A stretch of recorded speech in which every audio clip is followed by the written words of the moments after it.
Hey you guys, welcome back to my channel. It is your girl GOLDYNAPS, and in today's video we're going to be doing these red beaded box braids. I mean, seriously, would it really be me if I wasn't trying a new protective style every few months? No, it wouldn't. Before we jump into this tutorial, make sure you subscribe so you can see more content like this from me. And without further ado, let's jump right in. So today I decided to try red braids for the first time. If you are new here, then my natural hair color is like a sandy brown, dirty blonde kind of color. And while I love my natural hair color, it's very hard, especially as a woman with textured hair, to find any sort of like extensions that really give me a good match. If you're familiar with braiding hair and like the color scale, there's really only two blonde hair colors to choose from, which are 27, which is so warm toned, it's basically yellow, and then 613, which is the platinum blonde color, which is super light. Neither of them really match my hair color or skin tone, so generally I just try to like mix them together to get something that works, but I've never really gotten like a perfect match when it comes to braiding hair. So I decided to go with red because when I've tried wigs, I use red wigs because that's also more readily available than blonde hair colors that will go with my skin tone.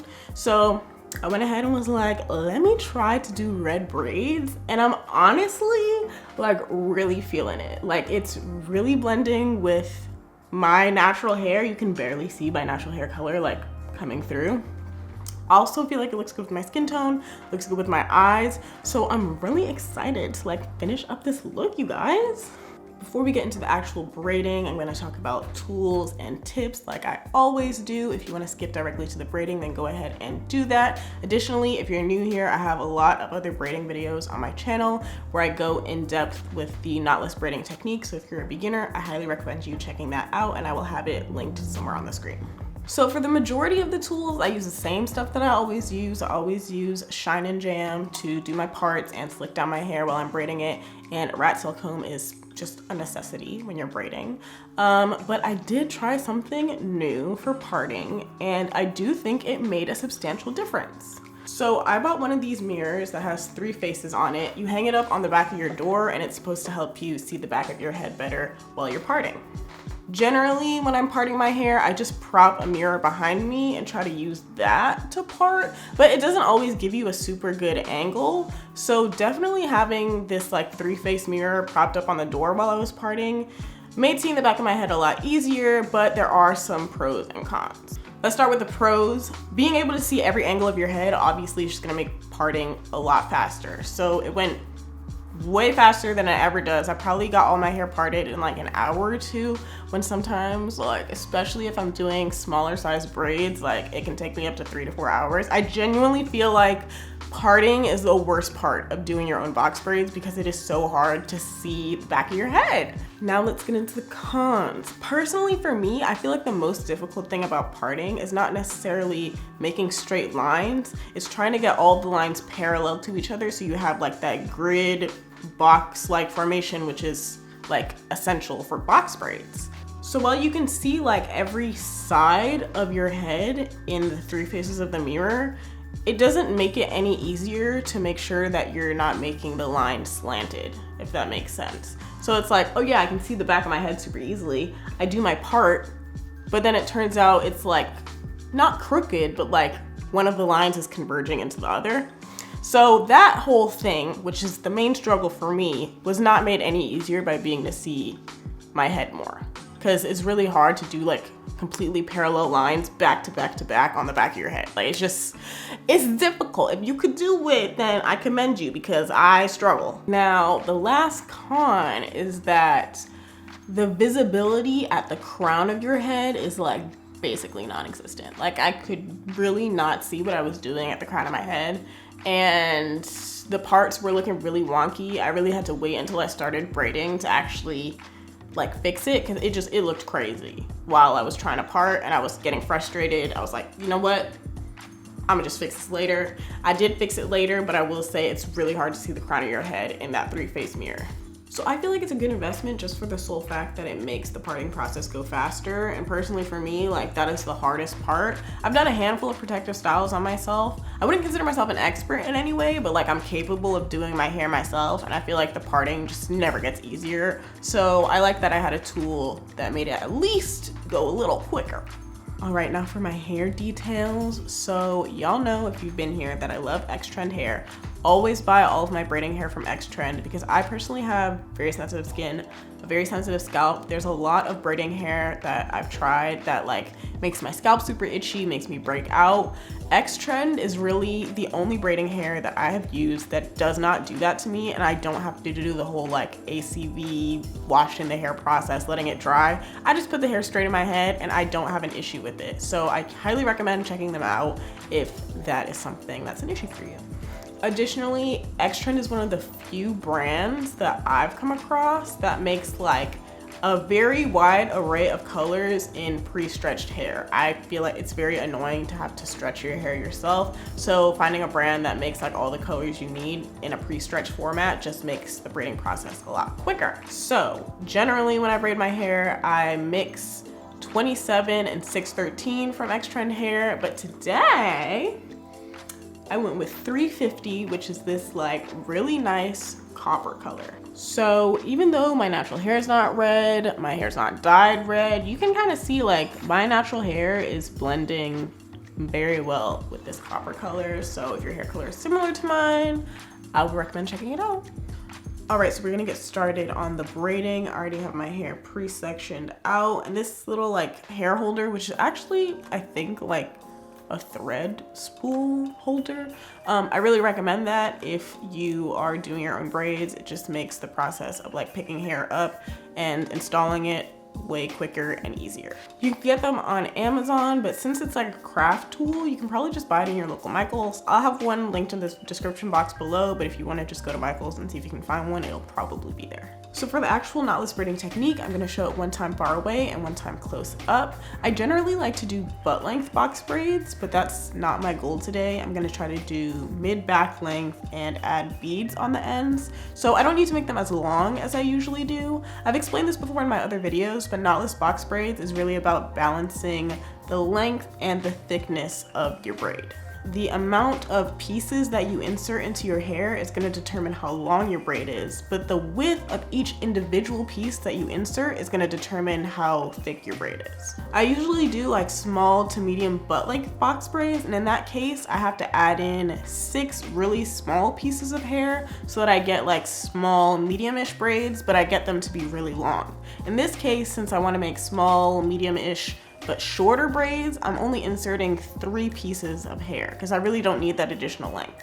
So I'm starting off by putting some Shine and Jam right on my root. This really just helps your part look super sleek and flat. I'm gonna split my section into 3 as I would to do a regular braid. And I'm gonna do the same gesture I would as if I was doing a regular braid. So for the technique that I like to use to do my knotless braids, it's all about your index fingers. Your index fingers are gonna help you add in hair. It's gonna help you hold the hair and grip it to do the knotless braid. Like, it's all about your index fingers, so pay attention to that. So right now, here's my index finger. I'm gonna take my first piece of hair and literally just rest the hair on top of your index finger. Boop. I'm gonna use my other index finger on my other hand to hold that piece in place and then braid normally. And now the hair is secured. So I'm gonna add in my 2 other pieces in the exact same way. I take my piece of hair, rest it on top of my index finger, use the index finger on my other hand to hold it in place, and braid. Got my piece of hair, resting it on top of my index finger, use the index finger on my other hand to hold it in place, and braid. And now you're literally just gonna braid all the way down as you would a regular braid.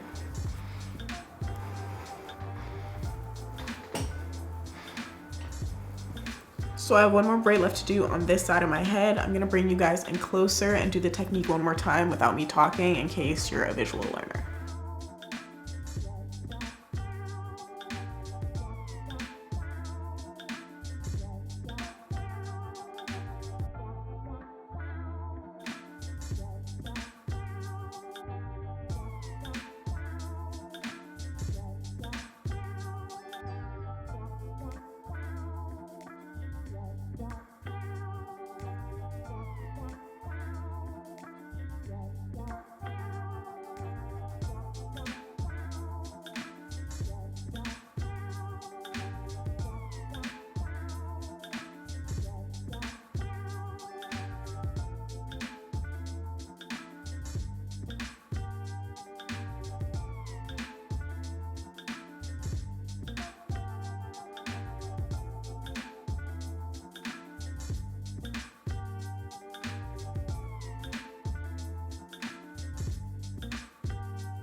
So now I'm just gonna go ahead and finish up the rest of my braids before we move on to adding on the beads. Okay, so at this point, all the braids are done. I am loving how the color is looking. I'm gonna go ahead and add some foam onto my roots and wrap my head in a scarf before moving on to adding the beads on the ends. The foam that we are using today is the ORS Olive Oil Wrap Set Mousse. I do like this one, but usually I use the Love Lotta Body Wrap Set Mousse. I always use that one when I blow out my hair and do styles that require foam, but I ran out, so this is the one that we're going with today. It's a really good alternative though.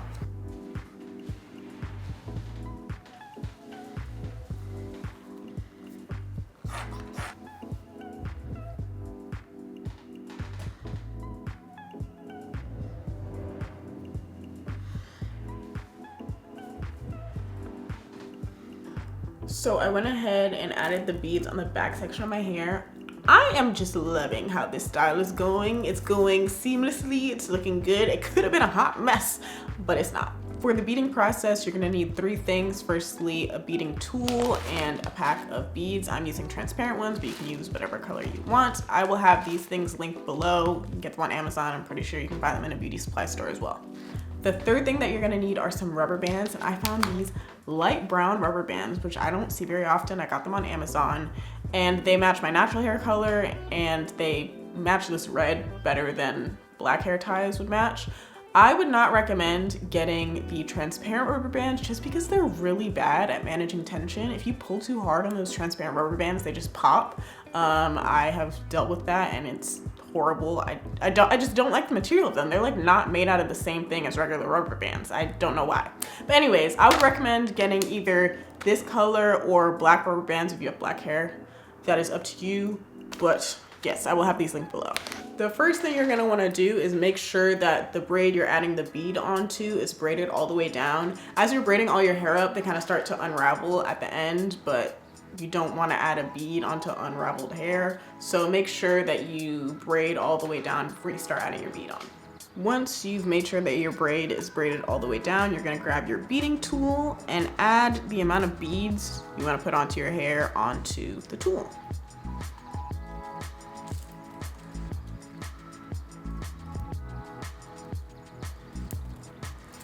Now go ahead and feed your braid through the opening and pull up on the beads. And that will just slide the beads right onto your braid. Now we're going to make sure that our braid is the same length as the other ones with the beads on it. When it is, fold your braid upwards right on top of the last bead. You can move the other beads up out of the way. And once you've measured that, you're gonna add your rubber band right on top of that last bead.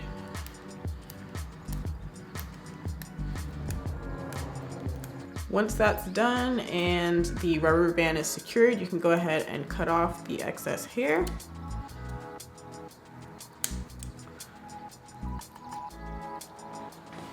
And then slide the other 2 beads down over the rubber band to cover it up. I'm gonna repeat that process a few more times just so you get the gist of it, so you can really see how it's done.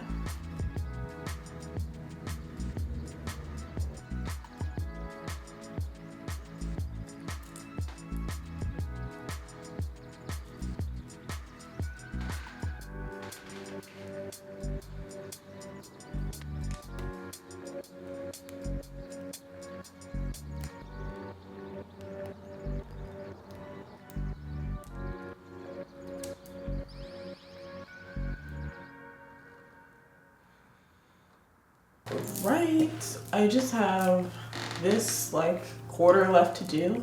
Everything's coming together. It's looking so cute. All right, y'all, so these braids turned out so cute. Like, obsessed is not even the word. Like, this color, I am really loving it. I might like it more than the blonde, I'm not gonna lie. Like, it looks really good.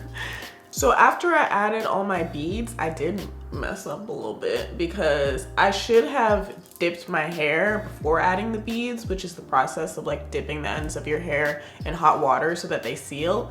I did it after. I just assumed that like the beads and the rubber bands would be fine in hot water. I was wrong. The hot water did kind of like make the rubber bands pop, made some of them pop. I don't know how the science of that works, but don't do that. If you're gonna recreate this hairstyle, definitely braid all your braids down to the ends, dip them first, and then do the whole beading process just so you can avoid that. I had to redo like at least 15 to 20 of the beads at the ends of my braids because the rubber bands popped. Overall though, I'm really happy with how this hairstyle turned out. I did make the front 2 braids on both sides shorter, just so if I do an updo, like when your braids are really long and you do updos and then you just have like 2 super long braids dangling down, I personally find that kind of annoying. So I like how with these braids that are a shorter length, I was able to do kind of like a layered look, and these little front pieces can act as bangs whenever I do updos. I actually really like this braid length. Like, I personally feel like, because I like to put my hair up a lot, especially because it's summer, it is hot. Okay, I'm not about to walk around with my hair down all day because I'm gonna get hot. So I like that this length kind of makes it easier to put my hair up if that's what I want to do, and I'm gonna have fun with all these different styles. Like, I'm really feeling this look, you guys. So I'm gonna end this video here. I hope that you guys enjoyed it, that you learned from it, and that you go out and you try to do this hairstyle as well. Make sure that you like, comment, and subscribe, all of that good stuff, so that you can see more videos from me, and I will catch you in the next one.